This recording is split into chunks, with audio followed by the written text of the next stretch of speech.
Ever imagine yourself being the one, really making a difference in communities? Like being that person who helps make things better for everyone. It's a powerful thing to strive for. And it sounds like with all these RoleCatcher excerpts you've been diving into, we're talking about the role of a community development officer, Yeah. right? And from what I'm seeing, it's not just about like theory or anything. Yeah. It seems like these excerpts really get into the nitty-gritty of what this job actually looks like day to day. And that's key, right? Because it's one thing to like the idea of a job, but actually understanding what you'd be doing, that's what helps you decide if it's really a right fit for you. Totally. Okay, so jumping in, the what they do section in these RoleCatcher excerpts doesn't waste any time.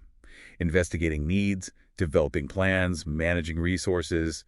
It paints quite a picture of someone who's got their hands full. And it highlights something really important about this line of work. It's not just about one skill set. You need that analytical side for sure, but it sounds like you've got to be able to think on your feet, be resourceful, and probably wear a few different hats throughout the day. Absolutely.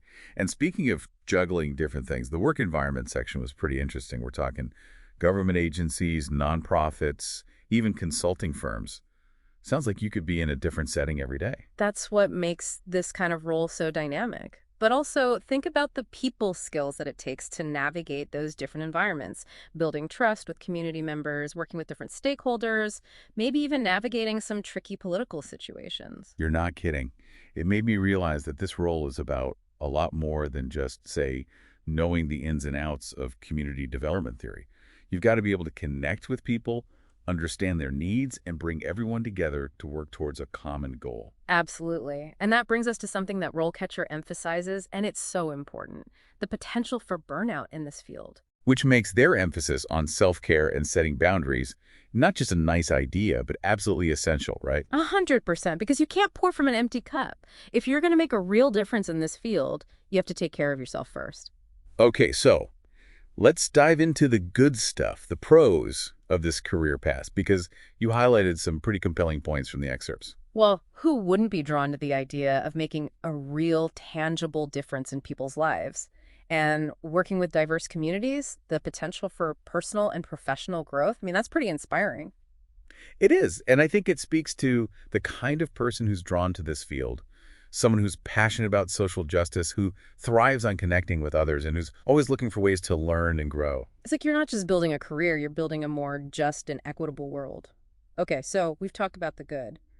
But what about the cons? RoleCatcher doesn't shy away from the challenges, and honestly, I appreciate that. Me too, because let's be real, every job has its downsides. But being aware of them going in, that's how you prepare yourself and avoid being blindsided. Right. So they mentioned things like limited resources, which I can imagine is a common one, especially when you're talking about community development work. And then there's the potential for resistance to change, which, again, makes sense. Change can be hard, even when it's positive change. And then there's the B word, bureaucracy. Navigating red tape, dealing with funding applications, those things can definitely be draining, especially if you're someone who's more action-oriented. It's about finding that balance, right? Holding on to the passion and the drive to make a difference, while also being realistic about the challenges and knowing that sometimes progress can be slow. And that's where those self-care practices and boundaries we talked about earlier become even more important. Because it's those things that will help you stay resilient, avoid burnout, and continue fighting the good fight. It's so true. Okay, so let's bring this back to the listener for a second. Let's say someone is hearing all of this, and they're thinking, this sounds amazing, but do I actually have what it takes to be a community development officer? What would you say to them? I'd point them right back to those RoleCatcher excerpts, specifically the education and skills section. And you know what? It was surprisingly diverse. It's not just for people with a very specific degree. Which is really encouraging, because it means there are multiple pathways into this field, which I love. Exactly. And what really stood out to me wasn't just the degrees themselves, but the transferable skills they highlighted. Like what, for example? I'm really curious now. Things like communication, problem solving, the ability to work independently and as part of a team, and of course, strong interpersonal and communication skills were right up there at the top. Makes sense, right?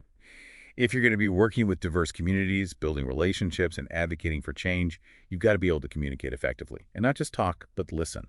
Oh, absolutely. Active listening, being able to truly hear and understand different perspectives, That's crucial in this field. And, Uh-huh. that actually ties into another key skill they mentioned, learning strategies. It's like you're not just listening to respond, you're listening to really absorb and understand where someone is coming from. Exactly. It's about empathy, putting yourself in their shoes. And, that actually segues perfectly into another area. RoleCatcher dives into specializations within community development. Oh, yeah, this is where things got really interesting for me. Because it's like, okay, you've got this broad field of community development, but then you can really hone in on an area you're passionate about. And I think that's what makes this career path so exciting, whether you're drawn to community health, economic development, environmental sustainability, or any number of other areas, there's a niche for you. Right. And it's not just about, like, following your bliss. RoleCatcher makes it clear that specializing can make you even more valuable in the job market.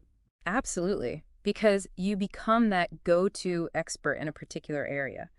Like, let's say you're super passionate about youth empowerment. You could focus on developing after-school programs, mentorship opportunities, things like that. And suddenly, you're not just a community development officer. You're the community development officer who specializes in youth empowerment. That's going to look good on a resume. It does, and it allows you to make a really targeted impact in an area you genuinely care about. But here's the thing I found really interesting, even when you specialize, those core skills we talked about earlier, they're still crucial. Totally. It's like no matter what area of community development you're working in, you're still going to need those strong communication skills, that ability to build relationships, and that commitment to continuous learning. Exactly, because the field is always evolving. And this is where RoleCatcher really shines, Des. They don't just tell you to stay up to date, they actually provide concrete resources for doing so. Yeah, like I mentioned, joining professional organizations, attending conferences, even just subscribing to industry newsletters. All great ways to stay informed about the latest trends, best practices, and policy changes. And you know what else they highlighted? Certifications. Oh, yeah, those can be a game changer. I remember seeing the Certified Community Development Professional designation, the CCDP. Right. Having those certifications on your resume shows potential employers that you're serious about professional development, you're staying ahead of the curve, and you're dedicated to best practices. It's like a stamp of approval, a signal that you're committed to being at the top of your game. And, all of this talk about professional development really highlights how RoleCatcher views this career path. It's not just about finding a job, it's about investing in your growth. Exactly. And they really emphasize the importance of mentorship, finding someone who can guide you, offer advice, and share their experiences. Which again comes back to those networking skills. Right. It's all connected, isn't it? Attending conferences, joining professional organizations, reaching out to people for informational interviews. It's about building those relationships, learning from those who've been there, and finding your own tribe within the field. Because community development, for all its focus on, well, communities, it can be pretty isolating at times, especially if you're working on your own a lot. So true. Okay, so we've talked about specializations, the importance of continuous learning, mentorship. But let's get back to the actual career progression for a community development officer. And this is where those example profiles RoleCatcher provides really blew me away. They don't just give you a vague idea of what you might be doing in 5 or 10 years. They show you real-life examples of people who started where you are and climbed the ladder. And they break it down into those 3 distinct stages, right? Community development assistant, community development officer, and then senior community development officer. It's like having a crystal ball, but instead of vague predictions, it's like, here's what's possible, and here are the steps someone else took to get there. Exactly. And it makes it feel so much more attainable because you can see the skills they developed, the challenges they overcame, the connections they made along the way. It's like they're saying, look, we know it's not always easy, but here's proof that it can be done. And they highlight the importance of seeking out opportunities for growth at every stage. Like maybe you start as a community development assistant and you're doing a lot of administrative work, organizing community events, things like that. Which, let's be real, might not feel super glamorous at the time. Exactly.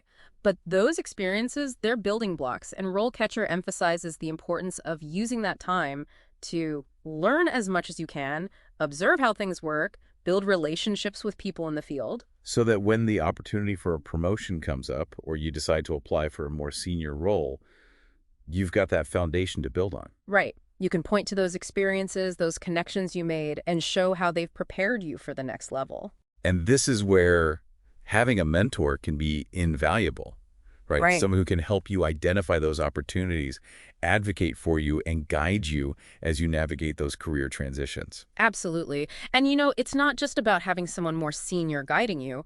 RoleCatcher also talks about the importance of peer mentorship, connecting with people who are at a similar stage in their careers. Because let's face it, sometimes you just need someone who gets it, who understands the unique challenges you're facing and can offer support and encouragement. Exactly. It's like having a built-in cheering section as you navigate the ups and downs of building a career in community development. I love that.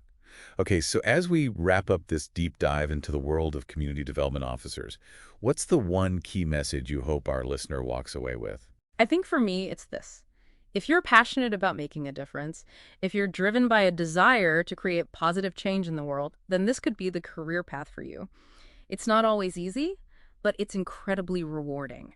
And with the insights, resources, and guidance that RoleCatcher provides, you'll be well equipped to navigate the challenges and make a real impact. Couldn't have said it better myself. And you know what? RoleCatcher might provide the tools and the roadmap, but ultimately it's up to each individual to take that first step, to embrace the challenges, and to never stop learning and growing. So true. So to our listener, we say this. What are you waiting for? Dive in, explore your passions, and discover the incredible impact you can make as a community development officer. And on that note, we'll leave you with this final thought. The world needs more people who are passionate about creating positive change. Could you be one of them?